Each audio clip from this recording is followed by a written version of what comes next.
কারুনের সম্পদ ও হযরত মূসা আলাইহিস সালাম এর উপর জিনার অপবাদ। কারণ বনি ইসরাইল বংশের একজন লোক, সে সম্পর্কে হযরত মূসা আলাইহিস সালাম এর চাচাতো ভাই হতো। সে হযরত মূসা আলাইহিস সালাম এর জামানায় মিশরের সর্বশ্রেষ্ঠ ধনী বলে পরিচিত ছিল। হযরত মূসা আলাইহিস সালাম তাকে হেদায়েতের দাওয়াত এবং 1000 টাকায় 1 টাকা যাকাত দিতে হুকুম করেন। এছাড়া তাকে অন্যান্য কার্যাবলী, বিশেষ করে নারী সম্ভোগের মতো জঘন্য কার্যকলাপ থেকে বিরত থাকতে আদেশ দেন। হযরত মূসা আলাইহিস সালাম এর এসব হুকুম সে অমান্য করে এবং তার জৌলুসী জীবনযাত্রার অন্তরায় মনে করে সে হযরত মূসা আলাইহিস সালাম এর বিরোধিতা আরম্ভ করে। কারণের ধন সম্পদের উৎস সম্বন্ধে জানা যায় যে একদা আল্লাহ তাআলা তাওরাতের প্রস্তর ফলকগুলোকে স্বর্ণের পাতা দ্বারা মুড়ে সুশোভিত করার জন্য হযরত মূসা আলাইহিস সালামকে আদেশ দেন। হযরত মূসা আলাইহিস সালাম এই আদেশ পেয়ে আল্লাহর দরবারে ফরিয়াদ করে বলেন, হে খোদা, আমি এত স্বর্ণ কোথায় পাবো? তখন আল্লাহ তাআলা হযরত জিবরাইলকে পাঠিয়ে তার উপর কিছু রাসায়নিক দ্রব্য মিশ্রণ করে স্বর্ণ তৈরির কৌশল বলে দেন। হযরত মূসা আলাইহিস সালাম ইউসুফ ও কালুত নামের দুইজন বিশ্বস্ত লোকের সাথে এই বিষয়ে আলাপ করেন। কারণ এই সময় গোপনে তাদের কথাবার্তা শুনে পরবর্তী সময় যথেষ্ট চেষ্টা করে স্বর্ণ তৈরির ফর্মুলা সংগ্রহ করে এবং দীর্ঘদিন যাবৎ এর পিছনে পরিশ্রম করতে থাকে। একদা সে তার চেষ্টার ফল লাভ করে, অর্থাৎ স্বর্ণ তৈরির পদ্ধতি সে আবিষ্কার করে ফেলে। তখন আর কে তার নাগাল পায়? সে দিবারাত্র এই কাজ করে কয়েক বছরের মধ্যে বিশাল ধন সম্পদের মালিক হয়ে যায়। যদিও সে প্রথম জীবনে ইসলামের অনুগত ছিল, কিন্তু ধন সম্পদের অধিকারী হবার পরে আল্লাহর অস্তিত্বকে অস্বীকার করে নাফরমানের অন্তর্ভুক্ত হয়ে যায়। কারণের হিতাকাঙ্ক্ষী বন্ধু বান্ধব ও আত্মীয় স্বজনেরা সর্বদা তার উদ্ধতপনার জন্য তাকে উপদেশ দিত।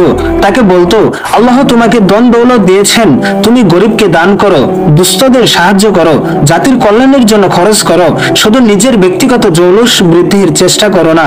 আল্লাহ তাআলা জৌলুসকারীকে ও অহংকারকারীকে আদৌ পছন্দ করেন না। তারা আরো বললেন যে, হে কারণ, একদা তুমি খুবই দরিদ্র ছিলে, আল্লাহ তাআলা তোমাকে ধন সম্পদ দিয়েছেন, তুমি এর সৎ ব্যবহার করো, যাকাত দাও, দরিদ্র ও অসহায় ব্যক্তিদের সাহায্য করো এবং নবীর উপদেশ অনুসারে চলো। যে আল্লাহ তোমাকে সম্পদের মালিক করেছেন, তিনি পুনরায় সেগুলো নিয়ে যেতে পারেন। অতএব আল্লাহকে ভয় করো। এ সম্পর্কে সূরা কাসাসের ৭৬ ও ৭৭ নম্বর আয়াতে আলোচনা করা হয়েছে। উত্তরে কারণ বলতো, আমার ধন সম্পদ আল্লাহ দেননি, এগুলো আমি আমার চেষ্টা দ্বারা অর্জন করেছি। অতএব এ ধন সম্পদ থেকে আল্লাহর কিছুই পাওয়ার অধিকার নেই। এই বলে সে আত্মীয় স্বজন ও বন্ধু বান্ধবকে বিদায় করত। কারণ গোপনে হযরত মূসা আলাইহিস সালাম এর বিরুদ্ধে একটি দল তৈরি করলো।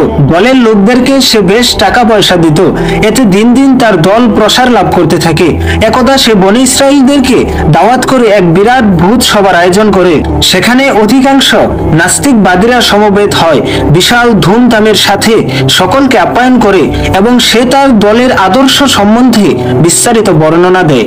তার বর্ণনায় দেশ ও জাতির সেবামূলক কাজের কথা উল্লেখ ছিল, যাতে মানুষেরা তার দলের প্রতি আকৃষ্ট হয়। সেখানে সে তার দলীয় মানুষকে অনেক দান খয়রাত করে। তার দলের অন্তর্ভুক্ত না হলে কেউ কোনো দান অনুদান পেত না। এরপর থেকে বনী ইসরাইলদের মধ্যে প্রায় সমান সমান দুটি দলের সৃষ্টি হয়। একটি হযরত মূসা আলাইহিস সালাম এর দল আর অপরটি কারণের দল। কারণ কি পরিমাণ অর্থ সম্পদের মালিক ছিল তা হিসেব করা যায় না। তবে কথিত আছে তার ধন সম্পদের গুদাম ও কোষাগারের চাবি ৭০টি উট বহনযোগ্য ভারী ছিল। প্রতিটি চাবির ওজন নাকি 1 তোলা 2 তোলার ঊর্ধ্বে ছিল না। এ মর্মে তার ধন সম্পদের একটা অনুমান করা যায়, কিন্তু হিসেব করা সম্ভব নয়। কারণ নিজ অর্থ সম্পদ দ্বারা নিজ এলাকায় একটি শহর গড়ে তুলেছিল। সেখানে নিজের জন্য বহু সুরম্য অট্টালিকা তৈরি করেছিল। সে তার এলাকায় ৭০টি প্রমোদ মহল নির্মাণ করেছিল। সকল মহলে বহু কক্ষ বিশিষ্ট বহুতলা ইমারতের সংখ্যা ছিল অনেক। কোন কোন প্রমোদ মহলের নাচ গান, খাস মহল ও অন্দর মহল ছিল। অন্দর মহলের অট্টালিকার দরজাগুলো ছিল স্বর্ণের আস্তর করা। কোন কোনটির দরজা ও পালঙ্ক ছিল রৌপ্যের নির্মিত। সমস্ত মহলের আতর দান, গোলাপ দান ও আগর দান ছিল স্বর্ণ ও মণিমুক্তা খচিত। একদা কারণ তার স্ত্রীকে নিয়ে ভ্রমণে বের হলো। তার স্ত্রীর সর্বশরীর ছিল স্বর্ণ ও হীরার অলঙ্কারে দিতে পূর্ণ। তার সম্মুখে ছিল স্বর্ণের তাজ ও জরির পোশাক পরিহিতা ৭০ জন সেবিকা সেবিকা এবং পিছনে ছিল অনুরূপ 70 জন সেবিকা। মানুষ সেদিকে একবার দৃষ্টি নিক্ষেপ করলে অন্যদিকে আর চক্ষু ফেরানোর উপায় ছিল না। কারণের কোষাগার রক্ষীর সংখ্যা ছিল 3000।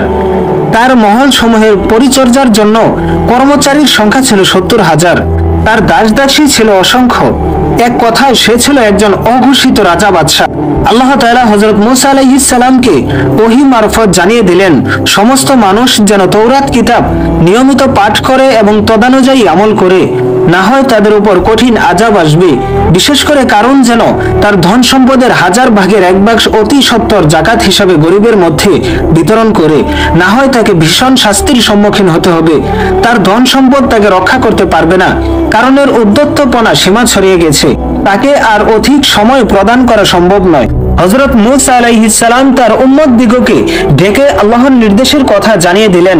উম্মতেরা হযরত মূসা আলাইহিস সালাম এর আদেশ অনুসারে কাজ করার অঙ্গীকার করল। অতঃপর তিনি কারণের নিকট গিয়ে আল্লাহ তাআলার নির্দেশের সংবাদ জানিয়ে দিলেন। কারণ তার উত্তরে বলল, আমার ধন সম্পদ আল্লাহ তাআলা আমাকে দেয়নি, ইহা আমি আমার নিজ চেষ্টা ও পরিশ্রম দ্বারা অর্জন করেছি। এতে জাকাতের কোনো ভাগ নেই। একান্ত যদি আমি 1000 ভাগের 1 ভাগ হিসেবে জাকাত দেই, তাতে আমার বিপুল অর্থ ব্যয় হয়, যার হিসেব করলে সে অর্থ দ্বারা মিশর রাজত্ব 2 বছর অনায়াসে চলতে পারবে।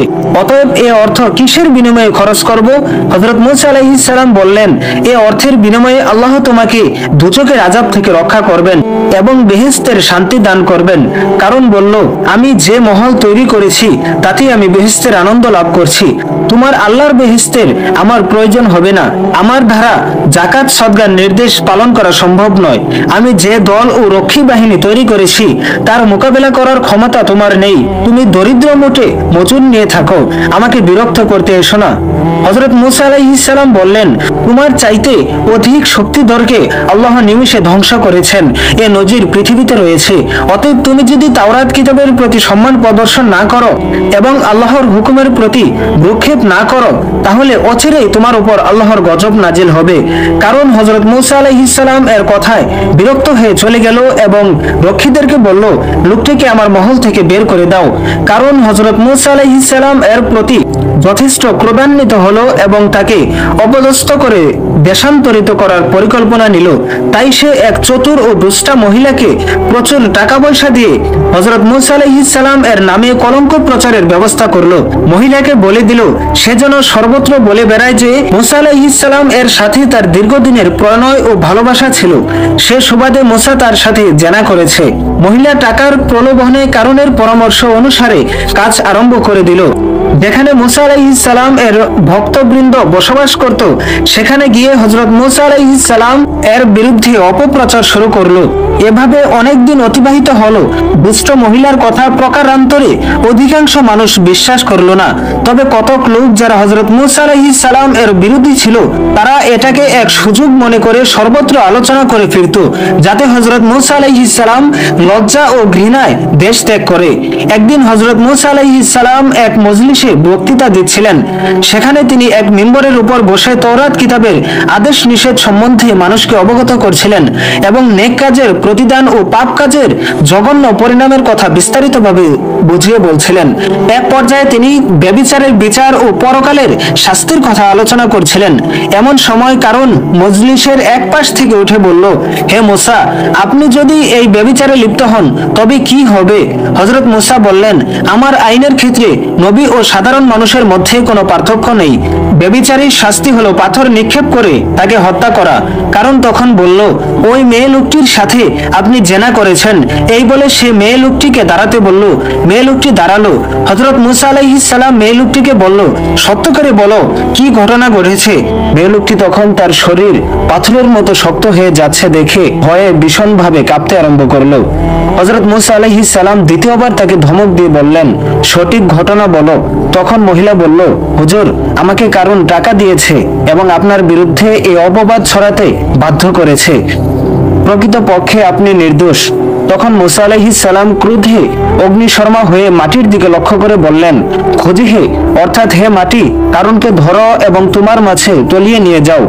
হযরত মূসা আলাইহিস সালাম এর আদেশের সঙ্গে সঙ্গে কারণের হাঁটু পর্যন্ত মাটির ভিতর চলে গেল। তখন কারণ বলল, হে মুসা, তুমি তোমার জাদুবিদ্যা দ্বারা আমাকে হত্যা করে আমার ধন সম্পদ আত্মসাৎ করবে? এ উদ্দেশ্যে আমাকে মাটির মধ্যে নিশ্চিহ্ন করতে আরম্ভ করেছ? এ কথায় হযরত মূসা আলাইহিস সালাম বললেন, হে খোদা, তুমি আমাকে অপবাদের অমঙ্গল থেকে রক্ষা করো। তখন হযরত জিবরাইল আলাইহিস সালাম কারুনের সমস্ত ধন সম্পদ কারুনের চতুর্দিকে এনে পর্বতের ন্যায় উঁচু করে রাখলেন। যখন দ্বিতীয়বার হযরত মূসা আলাইহিস সালাম বললেন, খুঁজি হে, তখন কারুনের ধন সম্পদ সহ তার কোমর পর্যন্ত মাটির মধ্যে ডুবে গেল। কারণ তখন বলল, হে মূসা, তুমি আমাকে মুক্তি দাও, আমি সমস্ত ধন সম্পদ তোমাকে দান করে দেব। হযরত মূসা আলাইহিস সালাম পুনরায় বললেন, খুঁজি হে, তখন কারুনের বুক পর্যন্ত মাটির গর্ভে চলে গেল। কারণ তখন চিৎকার দিয়ে বলল, হে মূসা, আমাকে বাঁচাও, আমি তোমার দ্বীন গ্রহণ করব। হযরত মূসা আলাইহিস সালাম কারুনের কথার প্রতি ভ্রুক্ষেপ না করে পুনরায় বললেন, খুঁজি হে। এবার মাটি কারুনকে তার সমুদয় ধন সম্পদ সহ সম্পূর্ণ গ্রাস করে ফেলল। পৃথিবীতে তার আর কোনো চিহ্ন অবশিষ্ট রইল না। এ ঘটনার সময় সমস্ত মানুষ ভয়ে চিৎকার দিয়ে চতুর্দিকে ছোটাছুটি করছিল এবং সকলে হযরত মূসা আলাইহিস সালামকে ক্ষমা প্রদর্শনের জন্য অনুরোধ করছিল। এমনকি হযরত হারুন পর্যন্ত ক্ষমার আবেদন করেছিলেন। কিন্তু হযরত মূসা আলাইহিস সালাম এত অধিক ক্রোধান্বিত হয়েছিলেন যে কারো কথার প্রতি আদব ভ্রুক্ষেপ না করে মাটিকে বারবার হুকুম দিয়ে নাস্তিক কারণকে তার অট্টালিকা ও ধন রত্ন সহ মাটির মাঝে নিশ্চিহ্ন করে দিলেন। এ দৃশ্য দেখে বনী ইসরাইলদের লোকেরা বলল, আল্লাহ আমাদের প্রতি যথেষ্ট মেহেরবানি করেছেন, আমাদেরকে অধিক ধন সম্পদ দেননি। যদি আমরাও অধিক ধন সম্পদের মালিক হতাম, তাহলে বিলাসিতার মোহে আল্লাহর নবীর সাথে চরম বেয়াদবি করে ধ্বংস হয়ে যেতাম। অতএব প্রয়োজন মাফিক দৌলত মানুষকে মানবীয় চরিত্রের অধিকারী করে, আর অতিরিক্ত দৌলত মানুষকে জাহান্নামের দিকে এগিয়ে নিয়ে যায়। হযরত মূসা আলাইহিস সালাম এর এহেন বিশাল ও অন্যতম এক মুজিজা দর্শন করার পরেও কাফের ও খোদাদ্রোহীদের চিন্তাধারার তেমন কোনো পরিবর্তন হলো না। এ ঘটনাটি সম্পূর্ণ কোরআনের শ্রেষ্ঠ কাহিনী থেকে নেওয়া হয়েছে।